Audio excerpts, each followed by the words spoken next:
We were at a neighborhood party, and I was openly mocking my husband, David, in front of everyone, something I had gotten way too comfortable doing. Then, out of nowhere, he stood up, looked me dead in the eyes, and told me it was over, for good. Hey Reddit, I made a throwaway account because this whole thing is humiliating, and I don't want David finding out that I'm sharing this. He follows my main account, so I had to be careful. I'm in a pretty bad spot, and I really have no idea what to do next. My name's Emily, I'm 24, and David is 26. We've been married for 3 years, and I never thought our lives would fall apart like this. Looking back, it was a slow, downward spiral, a bunch of misunderstandings mixed with my careless, selfish behavior. I'm still trying to process everything.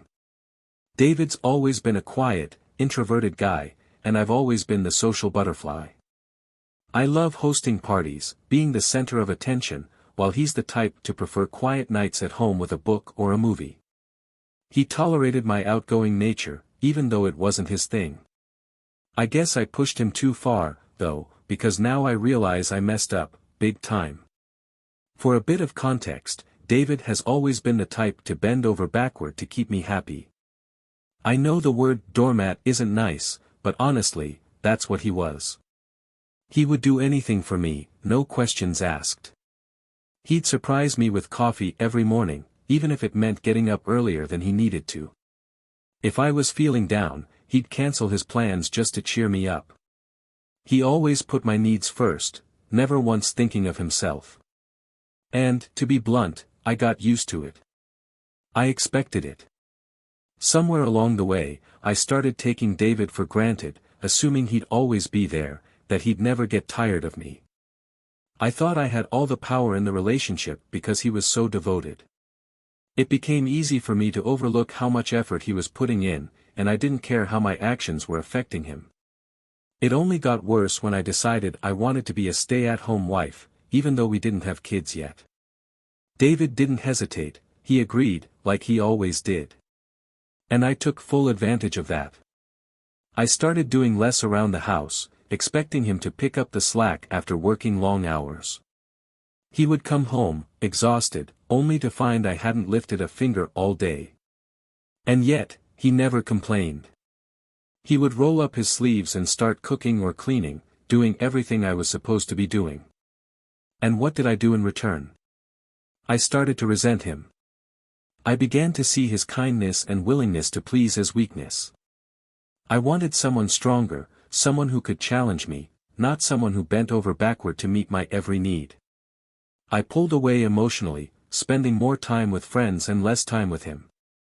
I would mock him to my friends behind his back, calling him a pushover, laughing at how he catered to my every whim.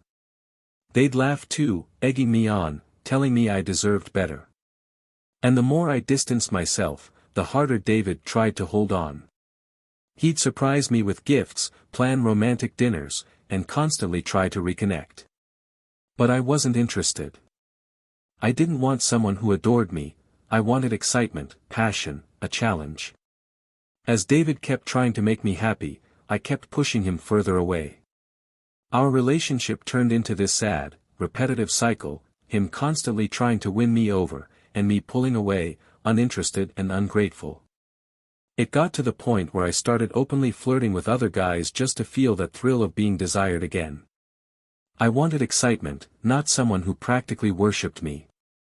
David, of course, noticed. How could he not? But, like always, he didn't say a word.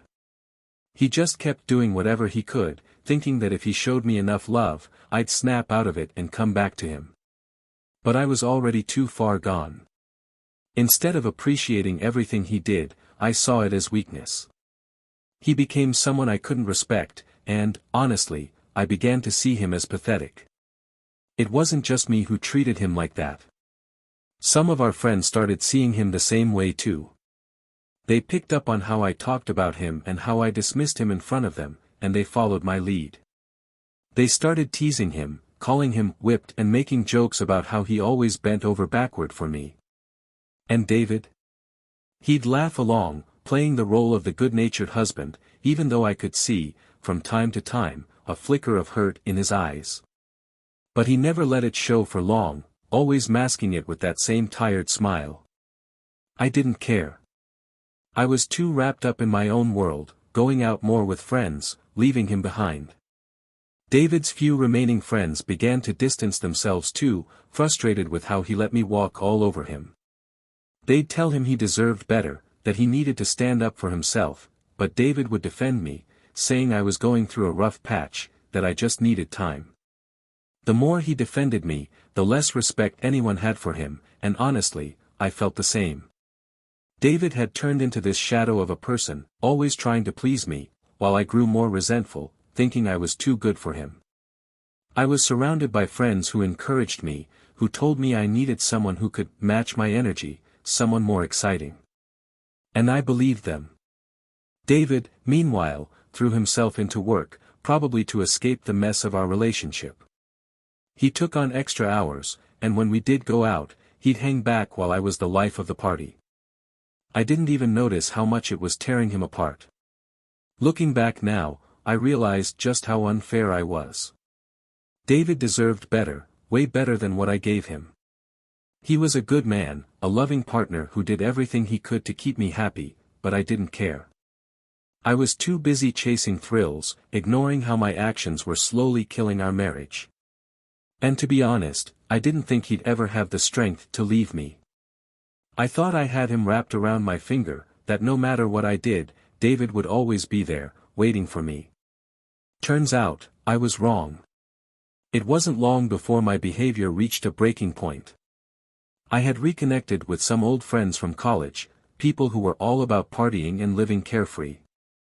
They seemed to have the kind of excitement I thought I was missing out on, and I got swept up in it. One Friday night, my friend Sarah invited me out for what was supposed to be a casual girls' dinner. But, as usual, dinner turned into bar hopping, dancing, and staying out way later than I had told David. David, being the ever-supportive husband, encouraged me to go. He even gave me extra money for the night, just to make sure I wouldn't have to worry about anything. And like always, I didn't think twice about it. That night, though, was the first time I openly trashed David in front of my friends. The drinks were flowing, and so was my mouth. I told them how David did everything for me, how he let me be a stay-at-home wife even though we didn't have kids, how he was always bending over backward to make me happy. Sarah and the others found it hilarious.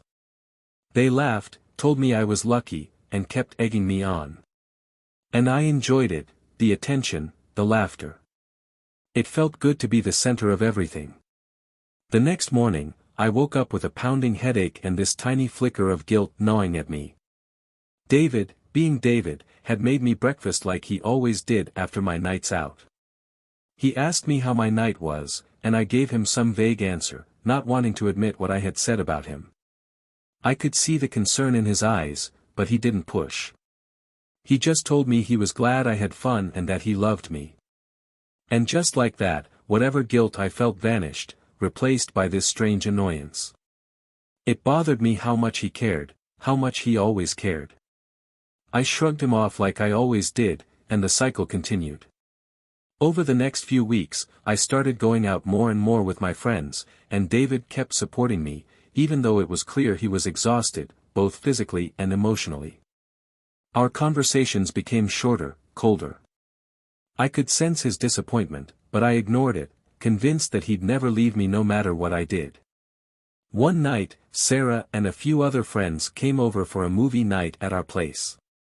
David, ever the perfect husband, made dinner for us and then disappeared into the bedroom, giving us space.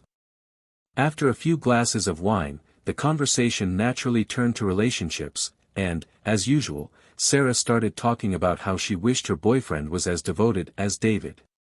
That's when the joke started, about how David was too good for me, how I had him wrapped around my finger, how he was such a pushover. Fueled by the wine and the laughter of my friends, I joined in, mocking David's habits and quirks.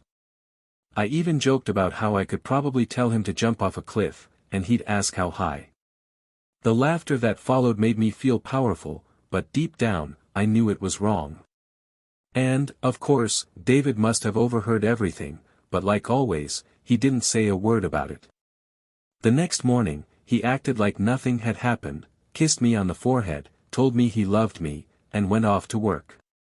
I could see the hurt in his eyes, but I pushed it aside, telling myself it didn't matter. The real turning point came about a week before the neighborhood party, the one that ultimately ended everything. David and I had been invited to a barbecue at our neighbor's house. It was one of those perfect sunny days, everyone in high spirits, with food on the grill and drinks flowing. David, being the good guy that he is, was helping out with everything, manning the grill, making sure everyone had enough to eat and drink. He was always making sure everyone was taken care of. At some point in the afternoon, the conversation shifted to relationships, as it often does. A few of us started talking about how much effort our partners put into keeping us happy. I, of course, couldn't resist bragging about how David did everything for me. I painted him as this perfect husband who catered to my every whim, someone who was always there when I needed him, who never said no. My friends thought it was hilarious. They laughed and started throwing around the usual jokes about how whipped David was, how he was too good to be true, and how I had him completely under my control. I glanced over and saw David standing nearby, listening to every word. I could tell he heard it all, but instead of feeling bad, I let the shame wash over me and laughed along with my friends. The need to impress them, to keep up the image, was stronger than whatever guilt was trying to creep in. That night, when we got home, David didn't say a word. He went straight to bed without even looking at me. I stayed in the living room, fuming, even though I knew I had pushed him too far. I convinced myself it would blow over like it always did, that David would forgive me and things would go back to normal. After all, they always had before. But something felt different this time. I could sense it, even though I refused to admit it. Then came the neighborhood party. That night, everything came crashing down.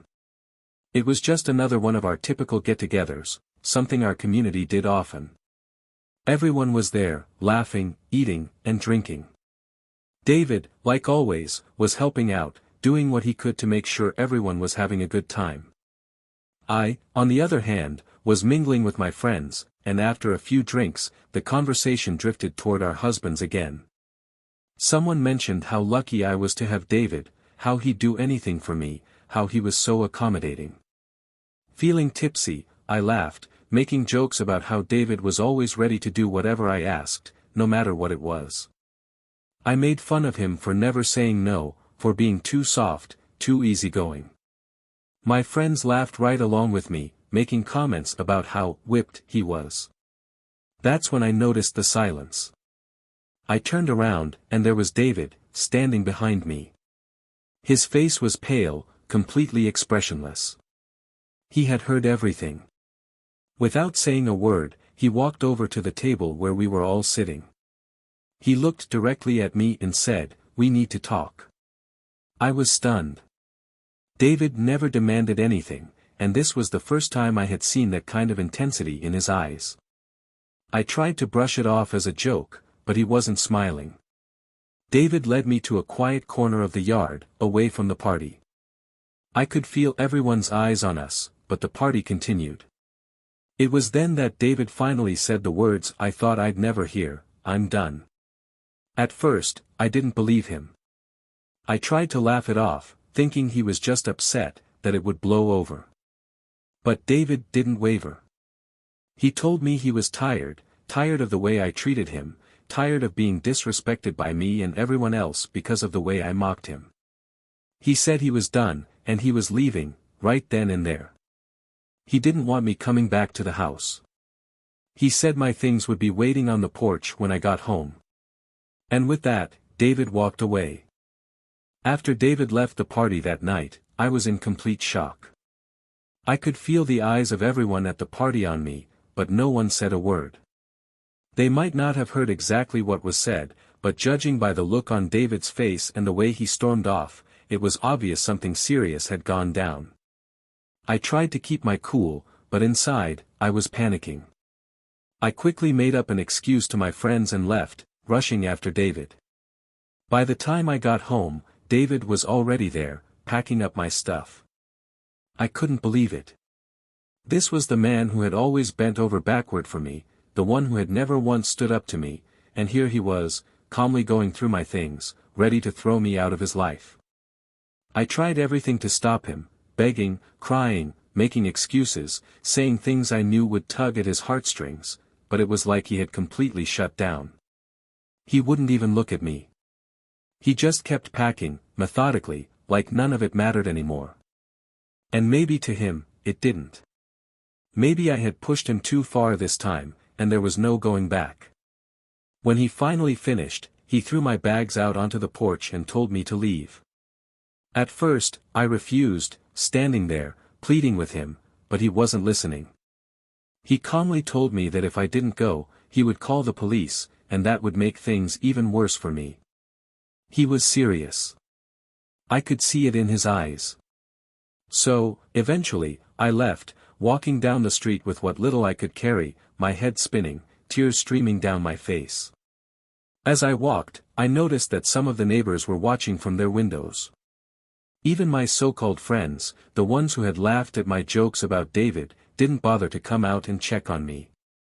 They just stared from a distance, not wanting to get involved in the mess they had encouraged. I had never felt so humiliated, so utterly alone. I wandered aimlessly for a while, not knowing where to go, until I ended up at a park nearby. I sat on a bench, clutching my bags, my mind racing, trying to make sense of what had just happened. For so long, I had believed David would never stand up to me, that I could do whatever I wanted, and he'd still be there, waiting for me with open arms. But I was wrong. I had underestimated him. He had finally reached his breaking point, and I had no idea what to do next. Eventually, I called my dad to come pick me up. He wasn't happy about it, of course. He had always thought I was pushing David too far, but I didn't want to hear it back then. Still, he came quickly, without judgment, and brought me back to his place. I've been staying here for a few days now, trying to wrap my head around everything that's happened. David won't answer my calls or my texts, and honestly, I don't even know what I'd say to him if he did. I've been at my parents' place for a few days now, and honestly, I'm still in shock. David hasn't responded to any of my calls or texts, and deep down, I know he's really done with me. It's hard to admit, but I don't think there's any coming back from this. Part of me still holds on to this fantasy that maybe he'll change his mind, that maybe he'll miss me enough to let me back into his life. But every time I try to reach out, the silence just reminds me of how far I pushed him away. What's worse is that I've had time to reflect on how awful I was to him. David didn't deserve any of it. He was a good man, always there for me, always putting me first, and I treated him like he was nothing. I let my own insecurities and desire for excitement drive a wedge between us, and I tore apart the one person who truly loved me. It's almost laughable how blind I was. I thought I had all the control, but now it's clear I was the one who lost everything. As the days have passed, I've also started to realize that all those friends who egged me on, who laughed with me while I mocked David, they were never really my friends at all. Not one of them has reached out to me since the night David kicked me out. Not a single text or call. They watched everything fall apart, and then they just vanished, like I was never part of their lives to begin with. It's painfully obvious now that they were just using me for their own entertainment, encouraging my worst behavior because it amused them. They were never on my side. So, I've blocked all of them. Sarah, the others, they're gone from my life. And good riddance. I don't need people like that around me, especially now that I've seen the damage they helped cause. But even without them, I still feel this deep sense of loss. I had David, and I had this social life I thought I wanted. Now I have neither, and I'm left trying to figure out where I go from here. David and I haven't spoken since that night, but I heard from someone in the neighborhood that he's been doing better without me. That stings more than anything. The thought that he's happier without me in his life, that I was the thing holding him back, it's a harsh reality to face. I never imagined a world where David would be better off without me, but now it's clear that I was wrong about everything. I've started applying for jobs, though nothing has come through yet. My dad's been helping me out, and I'm grateful for that, but it's hard not to feel like a complete failure. I thought I had all the power in my relationship, but now I'm back at square one, no job, no husband, nothing to show for it except the regret I carry with me every day. I keep replaying everything in my head, wishing I could go back and undo it all, but I know that's not possible. David has moved on, and I'm stuck trying to pick up the pieces of my life. I've made mistakes, huge ones, and I know it's going to take a lot of time to rebuild my life. Maybe one day I'll find someone else, or maybe I won't. Right now, I just need to focus on getting my life together. I need to be better, for myself, because clearly, I wasn't enough for David. And maybe that's the hardest part, knowing that the person I took for granted is happier without me. For now, all I can do is take things one step at a time, trying to figure out who I am without David. It's going to be a long road, and I have no idea what the future holds, but I guess I have no choice but to face it. After a few months of silence, David and I finally spoke. But it wasn't the conversation I had been hoping for. He made it clear that he wanted a divorce, that there was no going back for him. I tried to convince him otherwise, to make him see that we could work things out, but he wasn't having any of it. David was done with me, and honestly, I can't blame him. The hardest part wasn't hearing that he wanted a divorce, it was realizing that he was happier without me. The divorce process itself was quick and clean. Since David had owned the house before we were married, there wasn't much for me to claim. We didn't have any kids, so there were no custody battles or child support involved. I got a little bit of alimony, but nothing that's going to keep me comfortable for long. It's just enough to help me get back on my feet, at least for now. My parents have been a huge help, especially my dad, but I can't rely on them forever. What really hit me was how easy it all seemed for David. I had expected him to hesitate, to regret his decision at some point, but that never happened. He didn't look back. It was like he had finally realized how much better off he was without me in his life, and once he made that choice, he never wavered. I've seen him around a few times, and each time he seems lighter, freer, like a weight has been lifted off his shoulders. Meanwhile, I'm still stuck in this mess I created. I've been trying to get a decent job, but nothing has come through yet. The one job I did get, thanks to my dad's connections, is a low-paying gig that I absolutely hate. But I don't have a choice. I have to work, save up, and eventually move out of my parents' place. It's not what I imagined for myself, but it's the reality I'm living now. What's ironic is that all the friends who used to laugh with me while I mocked David, they're now chasing after him. I found out recently through an old neighbor that some of those same women, Sarah included, have been trying to get David's attention. It's funny in a bitter way, seeing how quickly they switched sides. Back then, they were more than happy to push me into destroying my marriage, but now they're the ones circling David, hoping to get with him. And from what I've heard, David's not interested. He's moved on, probably learned from the way I treated him, and he's not letting any of them get close. It's strange how things have turned out, but it's also a harsh reminder of the kind of people I surrounded myself with. They helped tear my life apart, and now they're trying to pick up the pieces I left behind. As for me, I've started therapy. It's been helping, slowly. I'm learning to understand why I behaved the way I did, why I pushed David away, and why I sabotaged the one good thing I had in my life. It's a long process, and I know it's going to take time to really change, but at least I'm trying. I can't undo the damage I caused, but I can make sure I don't repeat the same mistakes in the future. This whole experience has been humbling, to say the least. I'm learning the hard way that you can't take people for granted, that no matter how much someone loves you, there's always a breaking point. David hit his, and I lost everything because of it. I don't know what the future holds for me, but I do know that I need to focus on becoming a better person. I've got a long road ahead, and I'm still figuring out what comes next.